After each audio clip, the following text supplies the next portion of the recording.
яңа гына борчакны җыеп алганнар, аның урынына көзге бодай шешәргә керешкәннәр. Тракторчы Минсабир Мустафин, шешүче Владимир Захаров экипажы бу. Эш 2 сменада оештырылган.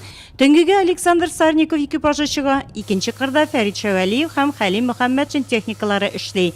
Ничек шешәсең, шулай урасың, тәҗрибәле шешүчеләр моны яхшы аңлый. Как сеяльщик, мне... Шешүче буларак миңа шешү агрегаты өчен җаваплылык йөкләнгән, орлык тутыру, ремонт ясау. Шешү агрегаты төзек булырга тиеш. Тырышып эшлибез. Киләсе елгы урожай безнең нидән тора инде. Ничек тырышып эшлибез, шулай урып алабыз. Экипажга план буенча бер сменага 70, тәүлегенә 140 гектар шешү каралган. Орлыклык материалга кытлык юк. Скипетр илетылы сортлы орлык хуҗалык кырларында үскән бодайдан. Бүгенге көнгә шешү эшләре 800 дән артык мәйданда башкарылган. КФКда азимый культуралар планлаштырылды, 5000 гектар чәчергә.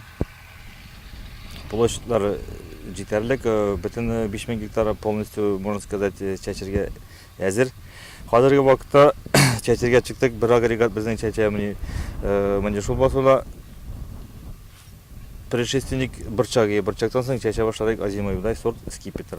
Сөләйманов хуҗалыгында бөтен эш комплексы алып барыла. Бөртектән бушаган кырда саламны төргәклиләр. Туңга сөрү, чигендер чыгару техникаларын ремонтлау эшләре дә параллель бара. Район хуҗалыклары урып җыю эшләре белән берлектән кизге уҗым культураларын чәчү эшенә керештеләр. Бүгенге көндә 4 хуҗалыкта кизге чәчү эшләре бара. Район буенча планлаштырылган гомуми гектар 17,5 гектарда планлаштырылып тора. Бүгенге көндә погодалар туры килә. Районда көзге культураларны чәчүгә ВЗП Белярск һәм Нурлат сөте хуҗалыкларда кереште. Бүгенге көнгә ул 1500 гектарда башкарылды.